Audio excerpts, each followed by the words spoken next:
ಕಸಾಯಿ ಖಾನೆಗಳು ಕಂಡಾಪಟ್ಟಿ ಅದಾವ ಇಲ್ಲಿ ತಾಲೂಕಿನೊಳಗ. ಅದಕ್ಕೆ ಸಪೋರ್ಟ್ ಮಾಡಬೇಡ್ರಿ. ನಾಳೆ ನಾವು ಒಂದು ಸಾರಿ ತಲೆ ಕೆಟ್ಟು ನಿಂತೀವಿ ಅಂತಂದ್ರೆ ನಾವು ಒಟ್ಟ ಬಿಡಂಗಿಲ್ಲ.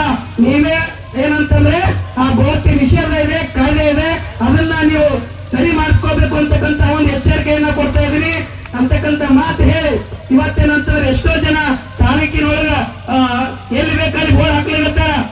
ನೀವು ಒಂದ್ ಸ್ವಲ್ಪ ಎಚ್ಚರಿಕೆದ ಅಧಿಕಾರಿಗಳು ಯಾಕೆ ಇದು ಮಾಡಾಕತ್ತೀರಿ? ನಾನೇ ಒಂದು ಪ್ರಶ್ನೆ ಮಾಡಿದ್ರೆ ಇಲ್ಲಿ ಕರ್ಜಿ ಒಳಗ ರಾತ್ರಿ ಏನಂತಂದ್ರೆ ಜೆಂಡ ಹಾರಿಸ್ಬಿಟ್ಟಾರ. ಒಂದ್ 15 ದಿನ ಅಧಿಕಾರಿಗಳಿಗೆಲ್ಲ ಹೇಳಿದ್ರು ಕೂಡ ಕಿಮ್ಮತ್ ಕೊಡಾಗತ್ತಿಲ್ಲ. ಈಗೇನಂತ ನಮ್ಮ CPI ಸಾಹೇಬ್ರು ಹೊಸದಾಗಿ ಬಂದಾರ. ನಿಜವಾಗ ಅವ್ರು ಬಂದು ಹೇಳಿ ಹೋಗ್ಯಾರ, ಆರ್ಡರ್ ಮಾಡಿ ಹೋಗ್ಯಾರ. ಅವರು ಬಹಳ ಟೈಟ್ ಫುಲ್ ಫಿಟ್ನೆಸ್ ಅದ, ನಮಗ್ ಖುಷಿ ಅದ. ಹಂಗೆ ಇರ್ಲಿ ಅಂತಕ್ಕಂಥ ಮಾತು CPI ಸಾಹೇಬ್ರಿಗೆ ವಿನಂತಿಯನ್ನ ಮಾಡ್ಕೊಂತೇನೆ. ಹೀಗಾಗಿ ನಾವ್ ಎಷ್ಟು ಚಂದ ಇರ್ತೀವಿ ಅಷ್ಟೇ ಸಮಾಧಾನ. ಎಷ್ಟು ಸಮಾಧಾನ ಇರ್ತೀವಿ ಅಂದ್ರೆ ಶ್ರೀರಾಮ ಎಷ್ಟು ಸಮಾಧಾನ ಇದ್ದ ಹಂಗೆ ಇರ್ತೀವಿ. ಆದ್ರೆ ಏನ್ ಹಂಗಂತೇಳಿ ತಲೆ ಕೆಟ್ಟ ಏನಾದ್ರು ಬಾಳ ಜಿಗಿದಾಡಗತ್ತಾರ ಅಂದ್ರ ಬಾಳ ಜಿಗಿದಾಡ್ತ ಹನುಮಂತನ ಗದ ತೋರು ಬರ್ತಾವ ಅಂತಕ್ಕಂಥ ಒಂದು ಮಾತು ನೆನಪಿಟ್ಕೊಳ್ಬೇಕು ಅಂತಕ್ಕಂಥ ಮಾತನ್ನ ಹೇಳಿ ತಮ್ಮೆಲ್ಲರೂ ಕೂಡ ಒಳ್ಳೇದಾಗ್ಲಿ.